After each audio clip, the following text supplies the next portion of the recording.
నమస్తే welcome to Suman TV. నేను మీ విష్ణు. ప్రస్తుతంతో పాటు certified financial planner Ram Prasad గారు ఉన్నారు. వారితో మాట్లాడదాం. సార్ నమస్తే సార్. రామ్ ప్రసాద్ గారు. రామ్ ప్రసాద్ గారు, ఇన్ఫ్లేషన్ అంటే ద్రవ్యోల్బణం. సో ఈ ఇన్ఫ్లేషన్ అనేది మన జీవితం మీద, అదేవిధంగా మనం పెట్టే పెట్టుబడుల మీద ఏ విధంగా ప్రభావితం చూపిస్తుంది? ఎటువంటి పెట్టుబడి పెట్టే ముందైనా సరే మీరు గనక ఇన్ఫ్లేషన్ని ఫ్యాక్టర్ చేయకపోతే, ఇన్ఫ్లేషన్ గురించి తెలుసుకున్న పక్షంలో డెఫినెట్గా ఆ ఇన్వెస్ట్మెంట్తో మీరు అనుకున్నది సాధించలేరు. మీరు ఎటువంటి ఇన్వెస్ట్మెంట్ చేసినా సరే ఇన్ఫ్లేషన్ కనుక కన్సిడర్ చేయని పక్షంలో మీరు మీ లక్ష్యాలు ఛేదించలేరు. ఓకే, సో అందుకనే ఇన్ఫ్లేషన్ ఏంటి, దీని యొక్క ఇంపాక్ట్ ఏంటి ఖచ్చితంగా ప్రతి ఒక్కరు తెలుసుకోవాలి.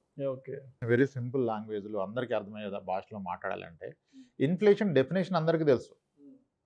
ఇప్పుడు మనం కనుక అన్న ఇది ఎంత ఉంది, ఒక 10 ఏళ్ల క్రితం ఇది ఎంత, రేట్ ఇది ఎంత అంటే అవును చాలా పెరిగిపోయింది, పెరగడం అంటే ఇన్ఫ్లేషన్ అని చెప్పేస్తున్నారు. అంతవరకు క్లారిటీ అందరికీ ఉంది. కానీ అది ఎంత పర్సంటేజ్లో పెరుగుతుంది అనేది కదా మీరు గ్రహించాల్సింది. పర్సంటేజ్ తెలుసుకోవట్లేదు. ఇప్పుడు సాధారణ ఒక వ్యక్తిని, 40 ఏళ్ల వయసులో ఉన్న వ్యక్తిని, ఎవరికైతే పెళ్ళై 10 ఏళ్ల కాలం గడిచిపోయిందో నేను ఒక ప్రశ్న అడుగుతాను.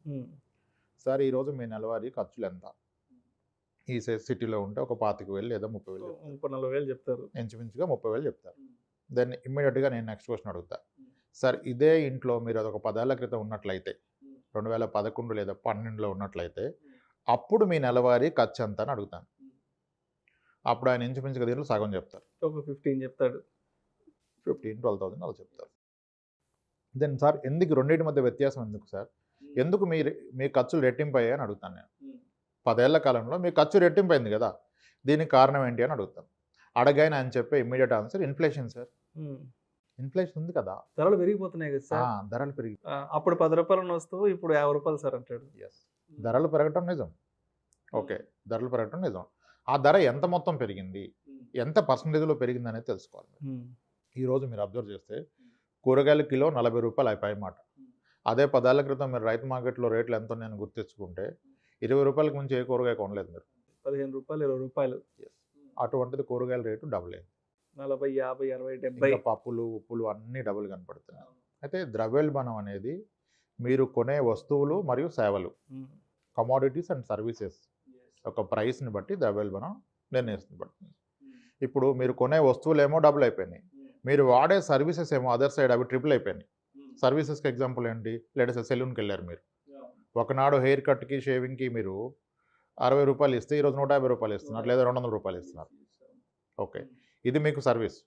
బట్ అది ఎందుకు పెరిగింది? అలా అని చెప్పి ఆయన సెలూన్ షాప్ అతనేమి ఎక్కువ డబ్బులు చేసుకోవట్లేదు, ఆయనకు కూడా అతను వాడే వస్తువుల ధరలు అలాగే పెరిగిపోయాయి కదా. ఎగ్జాక్ట్లీ. 2 రూపాయలు ఉన్న బ్లేడ్ కాస్త ఇప్పుడు 10 రూపాయలు అయింది, laser blade. So inflation impact ఎవరిని వదిలేదు, ప్రతి ఒక్కరిని పట్టుకుంటుంది. సో ప్రతి 10 ఏళ్ల కాలంలో మీ ఖర్చులు రెట్టింపు అవుతాయి. అది మీ ప్రోద్బలం లేకుండా, ఎందుకంటే మీరు వాడే యొక్క వస్తువులు కానీ సర్వీసెస్ కానీ వాటి ప్రైస్ డబుల్ అయినప్పుడు ఆబ్వియస్గా మీ ఖర్చు డబుల్ అవుతుంది. ఇక్కడ ఒక లాజిక్ ఏంటంటే మీ ఖర్చు డబుల్ ఎప్పుడు అవుతుంది, మీరు ఎటువంటి లైఫ్ స్టైల్ ఉన్నారో అదే లైఫ్ స్టైల్ కంటిన్యూ చేస్తే డబుల్ అవుతుంది. కానీ 10 ఇయర్స్ మనం సేమ్ లైఫ్ స్టైల్లో ఉన్నాం కదా, మనం అప్గ్రేడ్ చేస్తాం కదా, 2 వీలర్ టు 4 వీలర్, లేదా 4 వీలర్ని అప్గ్రేడ్ చేస్తాం, లేదా సింగిల్ బెడ్రూమ్ నుంచి డబుల్ బెడ్రూమ్కి వెళ్తాం. అందువలన 10 ఏళ్ళకి ఖర్చు రెట్టింపు అవడం అనేది చాలా డిఫికల్ట్. రెట్టింపు అవ్వకుండా కాపాడుకోవటం అది రెట్టింపు కన్నా ఎక్కువైపోతుంది. అందుకనే 10 ఏళ్ల క్రితం 20,000 సాలరీతో హ్యాపీగా బ్రతికిన వ్యక్తి ఇప్పుడు 60,000 వస్తే ఆయన హ్యాపీగా లేడు. ఇది ఇన్ఫ్లేషన్. 10 ఏళ్లలో ఒక వస్తువు యొక్క ధర రెట్టింపు అవుతుందంటే దాని యొక్క ధర ఇంచుమించుగా సంవత్సరానికి 7% పెరుగుతుంది. సంవత్సరానికి 7% ధర పెరుగుతున్నప్పుడు మీ పెట్టుబడి కనుక 7% పెరిగిన పక్షంలో దాని అర్థం ఏంటి, మీకు వస్తున్న రిటర్ను ఇన్ఫ్లేషన్ కన్నా తక్కువ వస్తే రూపాయి యొక్క విలువ మీరు కాపాడినట్టు. 7% ధరలు పెరుగుతున్నాయంటే రూపాయి యొక్క పర్చేజ్ పవర్ 7% పడిపోతుంది. లాస్ట్ ఇయర్ 100 రూపాయలకు తెచ్చిన వస్తువులు ఈరోజు తేవాలంటే మీరు 107 రూపాయలు ఖర్చు పెట్టాలి. మరి లాస్ట్ ఇయర్ ఉన్న 100 రూపాయలు మీరు ఎక్కడ పెట్టుకుని ఇంట్లో పెడితే దాని విలువ ఎంత అయిపోయింది, 93 రూపాయలు అయిపోయింది. సరే, దాన్ని తీసుకెళ్ళి 5 రూపీస్ ఇస్తున్న బ్యాంక్ ఫిక్స్డ్ డిపాజిట్లో పెడితే దాని విలువ 105 అయింది. కానీ మీరు లాస్ట్ ఇయర్ కొనగలిగిన వస్తువు కొనలేకపోతున్నారు కదా, ఆ వస్తువు ధర ఏమో 107 రూపాయలు అయింది. ఇంకా ఫర్దర్ ఒక సింప్లిఫై ఎగ్జాంపుల్, ఇప్పుడు ఐఐఎం కలకట్టాలో మీ బాబుని చదివించాలన్న కోరిక మీకుంది. ఐఐఎం కలకట్టా ఫీజు ఈరోజు 20 lakhs ఉందనుకోండి, ఈ రోజే మీ చేతిలో 20 lakhs ఉన్నాయి. కానీ మీ బాబు రెడీ లేడు కదా, వీడు ఇంకా 5th స్టాండర్డ్, మరి వీడు ఐఎం కలకట్టా వెళ్ళడానికి ఇంకొక 12 ఇయర్స్ ఉంది. ఈరోజు మీ దగ్గర సరిపడా డబ్బులు ఉన్నాయి, కానీ ఈ 20 లక్షలు ఎక్కడ పెడితే ఐఎం కలకట్టా ఇంకొక 12 ఇయర్స్ తర్వాత ఫీజుకి సరిపోద్ది? అప్పుడు ఏంటి, 2 ఇన్ఫ్లేషన్ లెక్కేసుకోవాలి. మీ పెట్టుబడి మీద ఎంత రిటర్న్ వస్తుంది, ఐఎం కలకట్టాలో దాని ఫీజు ఇయర్ ఆన్ ఇయర్ ఎంత పెరుగుతుంది. అప్పుడు కనుక మీకు ఐఎం కలకట్టాలో యావరేజ్గా పర్ ఇయర్ 12% పెరుగుతుంది అనుకోండి ఫీజు, మరి అప్పుడు మీ దగ్గర ఈరోజు సరిపడా డబ్బులు ఉన్నా దీన్ని మీరు తీసుకెళ్ళి 6% వచ్చే దాంట్లో పెడితే మీరు ఆ రోజు చదివించలేరు కదా. ఇన్ఫ్లేషన్ కూడా ఒక్కొక్క దానికి ఒక రకంగా ఉంది. మనం ఇందాక మాట్లాడింది లైవ్లీహుడ్, నిత్యావసరాల గురించి మాట్లాడాం. మరి ఎడ్యుకేషన్ కాస్ట్ ఏమో ఇయర్లీ 10 to 12% పెరుగుతుంది. హెల్త్ కేర్ కాస్ట్ ఏమో ఇయర్లీ 14% పెరుగుతుంది. హెల్త్ కేర్ 14% పెరుగుతుంది ఇయర్ ఆన్ ఇయర్. ఇప్పుడు నీ రీప్లేస్మెంట్ లక్షల్లోకి వెళ్ళిపోయింది. ఒకప్పుడు 50-60 వేలలో ఉండేది. 10 ఏళ్ల కాలంలో 70 వేలు ఉన్న సర్జరీస్ కాస్త 3 లక్షలకు వెళ్ళిపోయినాయి. ఓకే, అంటే 14-15% ఇది ఇన్ఫ్లేషన్. సో ఒక వ్యక్తి యొక్క ఇన్ఫ్లేషను అతను వాడే వస్తువులు మరియు సర్వీసెస్ మీద ఆధారపడి ఉంటుంది. ఇప్పుడు ఎడ్యుకేషన్ ఎక్స్పెండిచర్ చేసే పేరెంట్స్కి ఏమో ఎడ్యుకేషన్ ఎక్స్పెన్స్ 12% పెరుగుతుంది కదా. సో అతని యొక్క లైఫ్లో ఇన్ఫ్లేషన్ వేరు. ఓకే, సరే, ఇంకా దీన్ని ఫర్దర్ క్లారిఫై చేయడం కొరకు ఒక ఎగ్జాంపుల్ ఇస్తాను, అందరి జీవితాల్లో జరిగే ఎగ్జాంపుల్. దీని నుంచి పూర్తిగా అసలు అది ఇన్ఫ్లేషన్ యొక్క ఇంపాక్ట్ ఏంటో అర్థమయ్యే ప్రయత్నం చేద్దాం. ఇది ఒక స్టోరీ అనుకోండి. మన దగ్గర ఒక క్లయింట్ ఉన్నారు. అతను మన దగ్గర ఫైనాన్షియల్ ప్లానింగ్ వచ్చినప్పుడు నేను ఒక విషయాన్ని ఐడెంటిఫై చేయగలిగాను. అదేంటంటే ఆయన 1986లో ఒక ఇన్సూరెన్స్ పాలసీ తీసుకున్నారు, which is the guarantee return non market linked endowment plan. అంటే పాలసీ తీసుకున్న రోజే మీకు ఎంత వస్తుందో చెప్పేశారు. ఓకే, మనం మాట్లాడుతుంది 1986 సంవత్సరంలో. 1986 is a state government employ working for irrigation department. 36 years back. 36 years back. Okay, అతని యొక్క శాలరీ ఆ రోజు నెలకి 872 రూపాయలు, 872 రూపీస్ ఆయన శాలరీ. ఆయన బేసిక్ 360 రూపాయలు, అన్ని అలవెన్స్లు కలిపి 872 రూపాయలు వస్తుంది. ఆ రోజుకి ఆయనకి 3 పిల్లలు. ఇతను ఈ ఇన్సూరెన్స్ పాలసీ తీసుకోవడానికి ఏజెంట్ని పిలిచారు. ఏజెంట్ కూడా ఆయన వాళ్ళకు బ్రదర్ ఇన్ లానే, వాళ్ళ బామర్దిని పిలిచారు. అరే నాకు ఒక మంచి పాలసీ చెప్పు అన్నాడు. ఆయన అన్నాడు, బావ నువ్వు ఎంత పే చేస్తావు అన్నాడు. పాలసీలో నువ్వు సమ్మేషుడ్ చెప్పాలి బావ, 10,000, 15, 20 అంటే అలా కాదు, ₹1,00,000 పాలసీ చెప్పు అన్నాడు. ఆయన ₹1,00,000 పాలసీ మీరు కట్టలేరు అన్నాడు. నీకెందుకు, నువ్వు చెప్పరాని కడతా అన్నాడు ఈయన, వాళ్ళ బామర్ది కనుక. సరే బాబా, ₹1,00,000 పాలసీ తీసుకోవాలంటే సంవత్సరానికి 5,000 కడితే 20 yearsలో మీరు 1,00,000 కడతారు. దాన్ని ₹1,00,000 సమ్మేషుడ్ పాలసీ అంటారు. దానికి గాను మీకు ఇంచుమించుగా 2 లక్షలు వస్తున్నాడు. ఈయన శాలరీ 870 రూపాయలు కదా, 872 రూపాయలు. సో 5,000 కట్టడం చాలా ఇబ్బంది. అంటే ఇంచుమించుగా సంవత్సరం జీతంలో సగం కట్టాలి. 3 పిల్లలు ఉన్నాడు. సో అది నేను కట్టలేను, తగ్గించి చెప్పన్నాడు. తగ్గించి చెప్పంటే 50 లక్షల పాలసీ కట్టమన్నాడు. లేదురా నాకు ₹1,00,000 పాలసీ కావాలన్నాడు. సరే బాబా, అయితే ఒక సొల్యూషన్ చెప్తాను. నువ్వు సంవత్సరానికి ఇంచుమించుగా 4,000 కట్టగలిగిన పక్షంలో మనం పాలసీ టెన్యూర్ని 25 ఏళ్ళు పెట్టుకుందాం. 25 ఏళ్ల పాటు సంవత్సరానికి 4,000 అంటే 25 × 4 ₹1,00,000 కడతారు. కాబట్టి అది ₹1,00,000 సమ్మేషుడ్ పాలసీ. కానీ నీకు మెచ్యూరిటీ 3 లక్షలు వస్తుందని చెప్పాడు. ఓకే, గుడ్, ఈయనకి బాగా నచ్చింది. ఓకే, మనం ఇది చేద్దాం. అంటే నేను 25 ఏళ్ళు కడితే నేను కట్టేది 1,00,000, నాకు వచ్చేది 3 లక్షలు. అండ్ ఏ రోజైనా నాకు రిస్క్ అయిన పక్షంలో నా ఫ్యామిలీకి 1,00,000 ఇస్తారుగా, నాకు అది ఓకే. అంటే నేను 1 month కట్టినా మీరు 1,00,000 ఇస్తారు, 3 months కట్టినా, క్వార్టర్లీ కట్టినా 1,00,000 ఇస్తారు. నాకు ఇది ఓకే. సో నేను మంచి రోజు చెప్తాను, నువ్వు వచ్చేసాయి. ఎందుకంటే అప్పుడు క్యాష్ శాలరీ, చెక్కులు లేవు. నువ్వు వద్దు కానీ శాలరీ పడ్డాక అని చెప్పారు. ఆయన వెళ్ళిపోయారు. ఇప్పుడు ఈయన వాళ్ళ వైఫ్తో మాట్లాడారు. ఓకే, ఈయన చాలా విజన్ ఉన్న క్యాండిడేట్. ఇన్ఫ్లేషన్ తెలుసు ఈయనకి 1986లో. వీళ్ళ వైఫ్కి చెప్పారు, ఇలా పాలసీ తీసుకున్నా అంటే అన్నారు ఇమీడియట్గా, ఎందుకు అంత మొత్తం కడతారు మీరు, 4,000 రూపాయలు అంటే మాటలా, మీరు అంత ఎందుకు పెట్టుకున్నారు కమిట్మెంట్, 3 పిల్లలు ఉన్న పని అంటే, లేదు నేను పెట్టుకుంటుంది ఈ పాలసీ పిల్లలు ఉన్నారనే. అదేంటి అంటే నాకేమైనా అయిన పక్షంలో ₹1,00,000 వస్తుంది, నెక్స్ట్ మంత్ అయినా ఆ నెక్స్ట్ మంత్ అయినా. మీరు ఎందుకు అటువంటి మాటలు మాట్లాడుతున్నారంటారుగా. లేదు చెప్పేది విను పూర్తిగా. నువ్వు నాకు ₹1,00,000, నీకు ₹1,00,000 వస్తుంది నాకేమైనా అయితే, ₹1,00,000 తీసుకెళ్ళి స్టేట్ బ్యాంక్లో పెట్టినావు.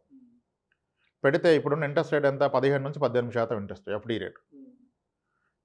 దాన్ని ₹1,00,000 నువ్వు వడ్డీకి ఇస్తే బ్యాంక్లో పెట్టినట్టు ఎఫ్డీలో నీకు నెలకి ₹1,500 ఇంట్రెస్ట్ అమౌంట్ వస్తుంది. నెలకి 1,500 అంటే నా జీతానికి రెట్టింపు అది. అంటే నేను ఉంటే మీకున్న లైఫ్ స్టైల్ కన్నా బెటర్ లైఫ్ స్టైల్ వచ్చేస్తుంది. సో నేను ధైర్యంగా ఉండొచ్చు, నేనుంటే ఆ ప్రాబ్లమే లేదు, చూసుకుంటాను. నాకేమన్నా అయితే మీరు బతికేస్తారు. నేను ఎలాగో స్టేట్ గవర్నమెంట్ ఎంప్లాయ్ కనుక నాకేమన్నా అయితే నీకు ఎంతో కొంత పెన్షన్ వస్తుంది, నీకు కంపల్షనేట్లో జాబ్ ఇస్తారు, కానీ నువ్వు చేయలేవు. సో దీన్ని ఎఫ్డీ చేసుకున్నా మన లైఫ్ వెళ్ళిపోద్ది. సరే అండి, అసలు మనకి ఎంత వస్తుంది చివరి దాకా కడితే 3 లక్షలు వస్తుంది. మరి 86లో 3 లక్షలు అంటే చాలా పెద్ద అమౌంట్. ఆమె కంగారు పడిపోయారు. 3 లక్షలు మనం ఏం చేసుకుంటామండి? 3 లక్షలు ఏం చేసుకుంటాం? అంటే ఈరోజు 30 కోట్లు ఇస్తే ఏం చేస్తాం? టెన్షనే కదా! 3 లక్షలు ఏం చేసుకుంటాం అనింది. ఆయన చిన్న లెక్క చెప్పారు. 3 లక్షలు వస్తే ఏం చేస్తామంటే, నేను కారు కొంటాను అన్నారు. కారు కొనటం ఏంటండి? కారు ఏంటి? ఎందుకు కారు అంటే చెప్పాడు. వాళ్ళ ఇంటి ఎదురుగా వాళ్ళ ఎమ్మెల్యే ఉంటాడు. ఆయనకు ఒక కారు ఉంది. పద్మిని ప్రీమియర్ కారు ఉంది. సెకండ్ హ్యాండ్‌లో ఆయన కొనుక్కున్నాడు. ఈయన ఏమన్నంటే, నేను కొత్త కారు కొని వాడి ఇంటి ఎదురుగా పెడతన్నాడు. కారు మనకెందుకు అవసరం అంటే, 25 ఏళ్ల తర్వాత ఏం కాదు కొనుక్కోవచ్చు, నేను కొంటా అన్నాడు. కారు ఎంత అవుద్దండి? కారుకైనా 3 లక్షలు ఎందుకు అని అడిగింది ఆమె. ఎందుకంటే 1986లో మారుతి 800 కార్ ప్రైసు రూ. 53,000. అది ఫస్ట్ కార్ హ్యాండ్ ఓవర్ చేసింది సమ్వేర్ 1984లో చేశారు. 48,000 రూపాయలకి ఇందిరాగాంధీ గారు చేశారు. ఫస్ట్ లాటరీ తీసి ఎవరో ఒక సింక్ ఇచ్చారు కార్ని. అంత ప్రెస్టీజియస్ అచీవ్మెంట్ కార్ అంటే. సో మరి 53,000 ఉంది కదా కారు, మీకు 3 లక్షలు ఎందుకు అంటే, ఆయన ఒక విషయం చెప్పాడు. ఈ కారు ప్రైస్ ఇలా ఉండదు, పెరుగుతూ పోద్ది. ఎంత పెరుగుతుంది? ఎంత పెరిగినా ₹1,00,000 అవుద్ది కారు, అంతకంటే ఎక్కువ అవుద్ది కదా. లక్ష అంటే లక్షాధికారి అనే పదం ఉంది ఆ రోజు. సో ఈ థాట్ 3 లక్షలు అయినప్పుడు 2 లక్షలు పెట్టి 2 కార్లు కొంటాను ఇద్దరు కొడుకులకి. ఇద్దరు కొడుకులు ఒక కూతురు. ఇంకా 1,00,000 ఉంటుంది కదా. మరి 1,00,000 ఏం చేస్తారు? ఇంకా బంగ్లా కట్టేద్దాం. పర్ఫెక్ట్, బాగుంది. మీ థాట్ చాలా బాగుంది. మీకేమన్నా అయితే 1,00,000, ఏమి కాకపోతే 3 లక్షలు. 3 లక్షల్లో మనకి 2 కార్లు, ఒక బంగ్లా. అంతకంటే జీవితంలో ఏం కావాలి అని మీరు ఎలాగో సెక్యూర్డ్ జాబ్. ఆయన కట్టడం మొదలెట్టారు. 25 ఏళ్ల పాటు గడిచింది. 2086 సమ్వేర్ డిసెంబర్లో కట్టారు ఆయన. 2012లో ఆయనకు మెచ్యూరిటీ వచ్చింది. 2012లో మెచ్యూరిటీ. ఏదైతే ఆయనకి ఇన్సూరెన్స్ ఏజెంట్ చెప్పారో ఆ అమౌంట్ ₹3,00,000 అక్షరాల 3 లక్షల చేతుల్లోకి వచ్చింది. కానీ ఇప్పుడు చూడండి, 25 ఏళ్ల పాటు గడిచిపోయింది కదా. 2012లో ఒక కారు కొందాం అనుకుంటే మారుతి 800 డిస్కంటిన్యూ అయిపోయింది. ఆల్టో 800 వచ్చింది. దాని ప్రైస్ ఏమో 3,20,000 పైన ఉంది. మీరు 2 కార్లు ప్లస్ బంగ్లా అనుకున్నారు. సరే, ఒక్క కారు కొన్నారంటే ఒక్క కారు కొనలేరు. సరే, బంగ్లా అన్నారు. ₹1,00,000 బంగ్లా కాదు కదా, బాత్రూమ్ కట్టలేరు. ఆబ్వియస్లీ బాత్రూమ్ కట్టాలన్నా 4-5 లక్షలు కావాలా? సో అంటే ఇన్ఫ్లేషన్ ఇంపాక్ట్ చూసారా? ఆయన ఎంత డిసిప్లిన్డ్గా చేశాడు. ఈ ప్రాసెస్లో ఆయన చేసిన పెద్ద మిస్టేక్ ఏంటంటే, పాలసీ మొదలు పెట్టగానే ఆయనకి ఇబ్బంది అయిపోయింది. వస్తున్న శాలరీలో ఇంత పక్క తీయటం. 3 పిల్లల్ని ఇంగ్లీష్ మీడియం కాన్వెంట్ నుంచి తీసి తెలుగు మీడియం స్కూల్లో పెట్టాడు ఆయన. వాళ్ళ వైఫ్ ఇదేంటి తప్పు కదా అంటే ఒకటే మాట చెప్పాడు. ఉన్న కలెక్టర్లు అంతా తెలుగు మీడియమే, ఎవడు ఇంగ్లీష్ మీడియం చదువుకోలేదు, చదివేవాడు ఎక్కడైనా చదువుతాడని చెప్పి 3 తెలుగు మీడియం పెట్టాడు. అంటే ఈ ₹3,00,000 కూడబెట్టడం వరకు ఆయన ఎంత పెయిన్ తీసుకున్నాడు లైఫ్లో. ఆయన అంతా చేసింది ఫ్యామిలీ గురించి. బట్ తీరా వచ్చిన రోజు చూస్తే ఆయనకు వచ్చిన 3 లక్షలకి ఆయన అనుకున్న ఒక్క కారు రాలేదు, బంగ్లా కాదు. ఆ రోజుకి ఆయనకి మనవాళ్ళు వచ్చారు, అందరికీ 1 ఇయర్ స్కూల్ ఫీజు కట్టలేడు. సో ఇన్ఫ్లేషన్ గురించి ఆయనకు అవగాహన ఉంది 86లో, ఉండి కూడా ఆయన అచీవ్ కాలేకపోయాడు. ఎందుకంటే ఈ ఎండోమెంట్ ప్లాన్ 25 ఏళ్ల పాటు కడితే అతనికి వచ్చిన రిటర్న్ 5% ఎఫెక్టివ్గా. మనం ఆ పర్సంటేజ్ పట్టుకోం కదా, లక్షలనే పట్టుకుంటాం ఎంత వస్తుందని. ఆ పర్సంటేజ్ తెలుసుకోవాలి. అది మీకు ఇన్ఫ్లేషన్ కన్నా ఎక్కువ ఉండాలి. అంటే 5% రిటర్న్ వచ్చిందంటే ఇన్ఫ్లేషన్ 7% నడుస్తున్నప్పుడు రిటర్న్ మైనస్ ఇన్ఫ్లేషన్ -2% కదా. దాన్ని 25 ఏళ్ల పాటు కాంపౌండింగ్ చేశాడు, చక్రవడ్డీ చేసుకున్నాడు దాని మీద. ఇయర్లీ 2% నెగిటివ్ రిటర్న్ని 25 ఏళ్ల పాటు కాంపౌండింగ్ చేసుకున్నాడు. అందుకని అనుకున్న డబ్బు చేతికి వచ్చినప్పటికీ అనుకున్నది ఏది అచీవ్ చేయలేకపోయాడు. ఇప్పుడు కొత్తగా ఎవరైనా నా పిల్లల భవిష్యత్తు గురించి ఇన్వెస్ట్ చేస్తాను, నేను నెలకి 3,000 చేస్తాను, మ్యారేజ్ చేస్తాను అనుకుంటే మీరు ఇప్పుడు 3,000 పెడుతున్నారు, సంవత్సరానికి 36,000. దాన్ని ఏ గ్యారంటీడ్ ప్లాన్లో పెట్టుకొని ఒక 6-7% వస్తే మీకు ఒక 18 లక్షలు వస్తుంది, పెళ్ళి అయిపోద్ది అనుకుంటారు. ప్రాబబ్లీ ఈరోజు 18 లక్షలు కావచ్చు, కానీ 25 ఏళ్ళ తర్వాత 18 లక్షలు పెళ్ళి అవుతుందా? ఆవిడ పెళ్ళి చీర ఒకటే రావచ్చు. సో ఇన్ఫ్లేషన్ ఫ్యాక్టర్ చేసి మీ అవసరానికి మీరు అనుకున్న ఇయర్లో మీకు కావాల్సిన అమౌంట్ ఎంత, ఆ అమౌంట్ అచీవ్ చేయగలరా? అప్పుడు మాత్రమే మీ ఇన్వెస్ట్మెంట్ జర్నీ మొదలు పెట్టాలి. రైట్ ఇన్వెస్ట్మెంట్ ఇన్స్ట్రుమెంట్ని కరెక్ట్గా పిక్ చేసుకోగలగాలి. ఆ ఇన్స్ట్రుమెంట్ ఏంటి అనేది. ఏదో దాంట్లో పెట్టేస్తున్నాం, ఈ రోజుకి పెట్టేస్తున్నాం అనుకుంటే వర్కౌట్ కాదు అది లాంగ్ టెన్యూర్లో. సో అది కూడా తప్పనిసరిగా ఇన్ఫ్లేషన్ని బీట్ చేసే ఇన్స్ట్రుమెంట్ అయి ఉండాలి. అయిన పక్షంలోనే మీ గోల్ని ఇంత పెయిన్ తీసుకొని 10 ఏళ్ల పాటు 20 ఏళ్ల పాటు మీరు పెట్టిన దానికి ప్రతిఫలం దక్కుతుంది. పర్ఫెక్ట్లీ లేని పక్షంలో ఎన్నో ఇల్లో కళ. సో నేను అడిగితే చాలామంది ఆ ఎండోమెంట్ ప్లాన్స్లో పెట్టిన వాళ్ళు మెచ్యూరిటీ వచ్చిన రోజు చాలా బాధపడతారు. అరే దీని కొరకే ఇన్నాళ్ళు నేను పెట్టింది, అంటే ఆ రోజుకి ఆ రోజు అది పెద్ద మొత్తం అనిపించవచ్చు. అదే ఒక 15, 20, 30 ఏళ్ల తర్వాత దానివల్ల ఎటువంటి ప్రయోజనం కూడా ఉండకపోవచ్చు. ఆ రోజు వచ్చిన రిటర్న్స్ ప్రకారం. మనం అనుకున్న ఎగ్జాంపుల్‌లో 80స్‌లో లక్ష అంటే లక్షాధికారి అన్నారు. ఇప్పుడు ఎవరంటున్నారు లక్షాధికారి? అసలు లక్షాధికారి అనే పదం గత 20 ఏళ్లలో ఎక్కడా లేదు. ఒక 20, 25 ఏళ్ళకి ముందుండింది ఆయన లక్షాధికారి అనే మాట. కోటేశ్వరుడు అన్న పదం కూడా వెళ్ళిపోయింది. ఇంకా మనం గుర్తించట్లేదు. ఆ! అది కూడా ఆవిడ అది కూడా వెళ్ళిపోయింది. మరి ఇప్పుడేమో మనం 30 ఏళ్ల తర్వాత రూ. 1,00,00,000 కూడబెడదామని ఇన్వెస్ట్‌మెంట్ స్టార్ట్ చేస్తే, ఆ రోజు దాని విలువ ఏముంటది? 30 ఏళ్ల క్రితం రూ. 1,00,000 ఎలా ఉందో, ఇప్పుడు 1,00,000 ఎలా ఉంది? ఎగ్జాక్ట్‌లీ. అవును. సేమ్ అప్లై అవుతది. Thank you sir. Thank you so much RP గారు. ఇన్‌ఫ్లేషన్ అంటే ఏంటి? ఈ ఇన్‌ఫ్లేషన్ యొక్క ప్రభావం మన జీవితం మీద ఎలా ఉంటుంది? అదేవిధంగా మనం పెట్టే పెట్టుబడుల మీద కూడా ఎటువంటి ఇంపాక్ట్ చూపిస్తుంది అనే అంశం గురించి ప్రేక్షకులకు మీ విశ్లేషణ ద్వారా చాలా అద్భుతంగా వివరించారు. Thank you so much sir. Thanks అండి.